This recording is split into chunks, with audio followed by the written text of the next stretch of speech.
Mahatma Gandhi aliwahi kusema, tofauti kati ya tunachokifanya na kile ambacho tunao uwezo wa kukifanya inaweza kutatua matatizo mengi ya dunia. Nimeeleza haya yote ili tujue mafanikio haya, ili tuone hatua moja baada ya nyingine tunayopiga, ili tuone kuwa tunao uwezo mkubwa. Kwa hiyo tusilegeze kamba, tuongeze juhudi zaidi, tusijidharau, tusibeze mafanikio hayo, lakini vile vile tusiache kukosoana pale tunapoona kuwa wapo wanaotuwekea vizuizi katika mbio za maendeleo yetu. Tusiwaonee haya wanaotuchelewesha, ni lazima watupishe. Hii ni serikali inayodhamiria kwa vitendo kutekeleza yale yote yenye lengo la kuwawezesha wananchi kubadili maisha yao yawe ya neema zaidi. Sekta isiyo rasmi. Mheshimiwa Spika, kwa kutambua umuhimu wa kuongeza kasi ya kupambanua fursa zitakazoongeza ajira, napenda nizungumzie kwa kifupi sekta isiyo rasmi. Serikali inatambua mchango mkubwa unaotolewa na sekta isiyo rasmi katika pato la taifa, hasa kuongeza ajira na kipato kwa wananchi. Kama itakavyokumbukwa, moja ya ahadi za ilani ya uchaguzi ya CCM ya mwaka 2005 ni kutoa ajira zaidi ya milioni 1 ifikapo 2010. Mheshimiwa Spika, uzoefu wa nchi nyingine duniani unaonyesha kuwa sekta isiyo rasmi, licha ya kuongeza ajira, ina uwezo mkubwa katika nyanja mbalimbali, kama vile kwanza, kuongeza uzalishaji wa bidhaa zinazozalishwa nchini kwa ajili ya soko la ndani na nje; pili, kukuza ubunifu, teknolojia na vipaji vya wajasiriamali; tatu, kuongeza thamani ya mazao na bidhaa nyingine kwa kuanzisha viwanda vidogo vidogo vya usindikaji; na nne, kuongeza kipato cha mwananchi. Aidha, sekta isiyo rasmi ni hatua muhimu ya awali ya kuwajengea wananchi utamaduni wa ujasiriamali na kuthubutu kufanya biashara na kuwekeza. Na hii ndio fursa ya kuingia katika sekta rasmi ili kujenga sekta binafsi iliyo imara nchini. Hivyo, lazima sekta hii iimarishwe, isaidiwe na kuwekewa mazingira mazuri ya kisera na miongozo ya kuirasimisha kwa manufaa ya taifa. Mamlaka za serikali za mitaa zina wajibu mkubwa katika kukuza sekta hii ili ingie katika mfumo rasmi. Mheshimiwa Spika, takwimu za utafiti wa watu wenye uwezo wa kufanya kazi, yani Integrated Labor Force Survey, uliofanyika mwaka 2005-2006, zinaonyesha kukua kwa haraka kwa sekta isiyo rasmi nchini. Kwa mfano, sekta isiyo rasmi ilikuwa kutoka 8.5% mwaka 2000 mpaka 11.5% mwaka 2006. Aidha, takwimu zinaonyesha kwamba sekta hii ilichangia 40% ya pato la taifa. Taarifa ya hivi karibuni iliyoandaliwa kupitia mpango wa kurasimisha rasilimali za biashara za wanyonge, yaani Mkurabita, inaeleza kuwa sekta isiyo rasmi katika biashara na rasilimali, yaani informal businesses and properties, inajumuisha 89% ya rasilimali isiyohamishika na ina thamani ya zaidi ya dola za Kimarekani bilioni 29. Aidha, utafiti uliofanywa na taasisi ya Benki ya Dunia, yaani The International Finance Company, unaonyesha kuwa ziko kampuni za biashara ndogo ndogo hapa nchini takriban milioni 2.7. Sehemu kubwa ya kampuni hizi, ambazo ni sawa na 98%, ni kampuni za sekta isiyo rasmi. Vile vile, taarifa inaonyesha kwamba takriban watu wapya 700,000 wanajiunga na soko la ajira kila mwaka. Kati ya hao, watu 500,000 wanakadiriwa kuwa ni wahitimu wa shule katika ngazi mbalimbali. Wengi wao hawana ujuzi unaouzika katika soko la ajira. Takwimu zinaonyesha pia kuwa sekta ya umma inaajiri watu 40,000 tu ya wanaoingia katika soko la ajira kila mwaka, hivyo kuacha watu 660,000 kujiunga na sekta isiyo rasmi. Kwa hali hii, mchango wa sekta isiyo rasmi ni muhimu sana. Kwa kuzingatia mazingira ya nchi yetu, ni lazima kabisa tuchukue hatua thabiti za kuisaidia na kuikuza sekta hii. Mamlaka za serikali za mitaa zisione sekta hii rasmi kwa mtazamo hasi, bali iweke mazingira yenye kuwezesha kukua, kuimarika na hatimaye kujiunga na sekta rasmi. Mheshimiwa Spika, katika kujikomboa kutoka umaskini, serikali nyingi duniani zimeachana na utaratibu wa kuendelea na mpango wa kuwa mwajiri mkubwa kwa nchi zao, katika nchi zao. Serikali hizo zinajitahidi kuiwezesha sekta binafsi, ikiwemo sekta isiyo rasmi, kuwa ndio yenye kutoa ajira kubwa nchini. nitoe uzoefu wa nchi chache mbili tu, ya Thailand na jirani zetu wa Kenya.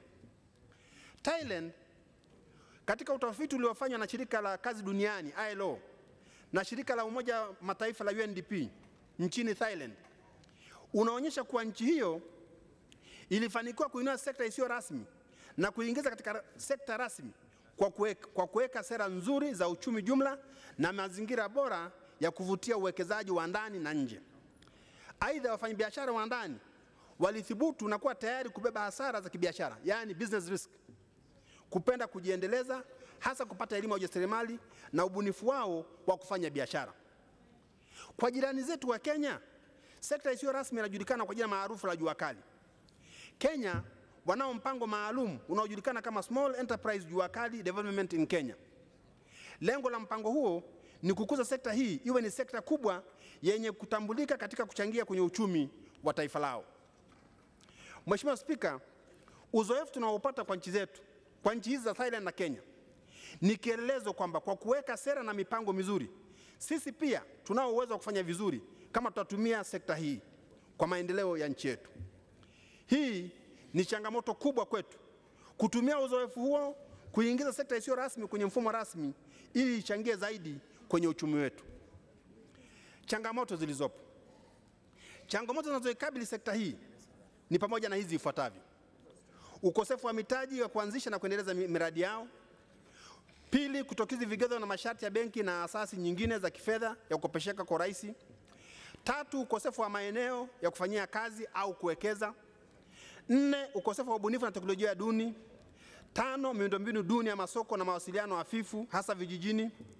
6, wajasiriamali wengi kushindwa kumudu gharama za mafunzo ya kuongeza ujuzi wa kuendeleza biashara zao. 7, ubora hafifu wa bidhaa zitokanazo na sekta isiyo rasmi. Na mwisho, kutokuwa na ushirikiano imara kati ya wao kwa wao. Mheshimiwa Spika, serikali inatambua umuhimu wa sekta isiyo rasmi kwenye mchango wa uchumi wa taifa, hasa katika uzalishaji, ufundi na biashara. Vile vile, serikali inatambua wajasiriamali wadogo wenye viwanda vyao vidogo na ambao wanatoa huduma muhimu sana kwa umma. Hatua zimeanza kuchukuliwa za kurasimisha mali na biashara za sekta isiyo rasmi ili kuwarahisishia wajasiriamali wadogo hawa kuwa na dhamana za kiwezesha kupata mikopo kutoka mabenki kwa ajili ya kuanzisha biashara mpya na kupanua za zamani. Aidha, wajasiriamali hawa wadogo wanapatiwa elimu kuwawezesha kuungana na kuunda umoja wenye nguvu, kuwatafutia masoko na kadhalika. Chini ya mkakati huu wa kurasimisha rasilimali na biashara za wanyonge Tanzania, yani Mkurabita, hatua zinachukuliwa za kurasimisha mali na biashara ya sekta isiyo rasmi. Hii itawarahisishia wajasiriamali wadogo kuwa na dhamana za kuwawezesha kupata mikopo kutoka mabenki, kuanzisha biashara mpya na kupanua za zamani. Serikali vile vile inatekeleza mkakati wa kuboresha mazingira ya biashara Tanzania, yani Mkumbita. Lengo la mkakati huu ni kuandaa mfumo wa kitaifa wa kumiliki mali na uendeshaji biashara utakaoainishwa na kuboresha kanuni za utaratibu zinazotumiwa na makundi mbalimbali na kuwa mfumo mmoja wa kisheria. Hii itafanya walengwa waweze kuutumia mfumo huo kupata mitaji ya kugharamia shughuli zao kadri ya utashi wao na kufanya biashara katika mazingira bora zaidi. Hadi sasa kuna marekebisho mbalimbali yanayoendelea katika sekta nyinginezo, hasa sekta ya ardhi na makazi, sheria na biashara na masoko. Mifuko mbalimbali imeanzishwa ili kuendeleza biashara na viwanda vidogo na vya kati. Mojawapo mifuko hiyo ni ile National Entrepreneur Development Fund inayosimamiwa na SIDO. Katika kuendeleza sekta hii, yapo majukumu ya wadau mbalimbali. Wadau wa awali kabisa ni mamlaka ya serikali za mitaa. Mamlaka hizo zina wajibu wa kuisaidia sekta hii kwa kutenga maeneo rasmi ya kufanyia kazi. Katika miji yetu hivi sasa, tunapima viwanja vingi kwa ajili ya matumizi mbalimbali. Tunao wajibu wa kuhakikisha kuwa tunaitambua sekta hii na kutenga maeneo kwa ajili yao na kwa ajili ya viwanda vidogo. Wadau wengine ni wajasiriamali wenyewe. Wito wangu kwao ni kuwa waheshimu sheria na taratibu ili mamlaka husika ziweze kuwasaidia vizuri. Zipo pia taasisi za fedha ambazo kutokana na kuimarika kwa uchumi na hatua tunazochukua za kurasimisha mali za wajasiriamali wadogo, waone sasa wanavyoweza kuingia katika sekta hii na kuisaidia ipate mtaji wa kuiwezesha kupanuka. Mheshimiwa Spika, Ni dhahiri kwamba tunayo nafasi ya kuitumia sekta hii isiyo rasmi kufanya mambo makubwa ambayo yatasaidia nchi yetu kusonga mbele kimaendeleo. Sekta hii inaweza kabisa kuwa mkombozi wa wengi. Jambo la kujiuliza ni kwamba kama nafasi kama hizo zipo, kwa nini hazitumiki vizuri? Tatizo ni nini? Kwa nini maeneo ya vijijini bado ndio yanayebakia nyuma pamoja na nafasi tulizonazo? Haya ni maswali ya kujiuliza wote. Serikali kwa upande wake itaendelea kuweka mazingira mazuri na sasa zitakazowezesha sekta binafsi na isiyo rasmi kukua na kukubalika ili kutoa ajira nyingi zaidi na kuchangia zaidi katika pato la taifa. Mheshimiwa Spika, ilani ya uchaguzi ya CCM kwa ajili ya uchaguzi mkuu wa mwaka 2005 ilimnukuu Rais wa awamu ya 3 Mheshimiwa Benjamin William Mkapa akiwa mwenyekiti wa CCM tarehe 25 Agosti 2004 akisema, na mnukuu, uchumi wa soko hauwezi kushamiri iwapo wananchi walio wengi sio washiriki. Narudia, uchumi wa soko hauwezi kushamiri iwapo wananchi walio wengi si washiriki. Mkakati mmojawapo ambao tayari tunaushughulikia ni wa kutambua rasmi rasilimali ya biashara za wanyonge ambazo bado zipo kwenye sekta isiyo rasmi ili zitumike kuwafanya wawe washiriki kamili kwenye uchumi rasmi wa taifa. Mwisho wa kunukuu. Kazi hii ni yetu sote. Sisi wote ni wadau wa maendeleo wa nchi yetu. Haiwezi kufanywa na watu wa nje. Tuiwezeshe sekta hii ikue na kushamiri. Mfuko wa maendeleo wa jimbo.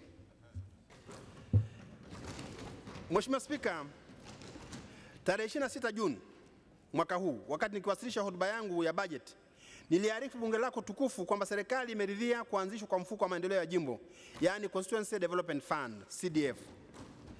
Aidha, nilieleza kwamba mchakato wa utaratibu za kuanzisha na kusimamia mfuko huu zinaendelea. Serikali imetenga jumla ya shilingi bilioni 7.5 kwa mwaka huu wa fedha ili kugharamia miradi ya wananchi itakayopatiwa fedha kutokana na mfuko wa maendeleo wa jimbo.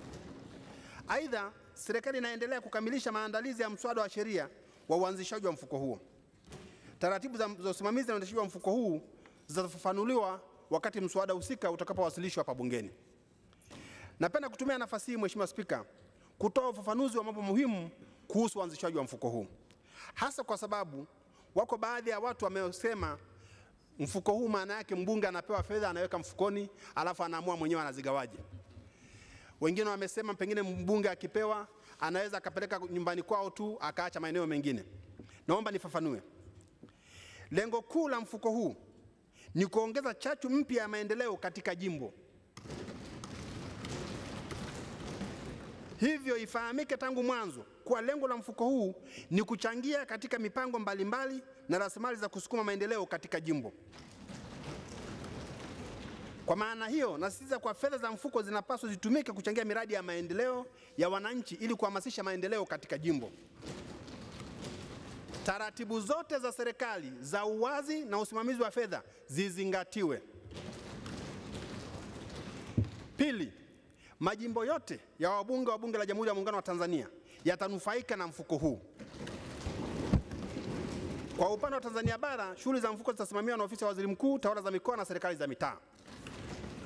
Kwa upande wa Tanzania visiwani, shughuli za mfuko zitasimamiwa na ofisi ya Makamu wa Rais ambayo itaelekeza taratibu zinazotumika katika uendeshaji na usimamizi wa mfuko. Tatu, miongoni mwa vigezo vitakavyotumika kutenga fedha za mfuko kwa kila jimbo ni pamoja na ukubwa, eneo la jimbo husika, idadi ya watu na kiwango cha umaskini. Mheshimiwa Spika, pamoja na kuanzishwa kwa mfuko huo, napenda kuwakumbusha waheshimiwa wabunge kuwa katika bajeti ya mwaka wa fedha 2007-2008 katika kutekeleza sera ya kupeleka madaraka kwa wananchi, yani D/D, serikali imeelekeza jumla ya shilingi bilioni 286 kwenda kwa halmashauri zote nchini. Narudia, tumeelekeza shilingi bilioni 286 kwenda kwenye halmashauri zote nchini. Kiwango hicho ni wastani wa shilingi bilioni 20 kwa kila mkoa. Hizi ni fedha kwa ajili ya maendeleo. Nasisitiza kuwa shauku ya waheshimiwa wabunge katika usimamizi na ufuatiliaji wa fedha za maendeleo kwenye halmashauri usije ukajikita zaidi kwenye kusimamia mfuko wa jimbo peke yake.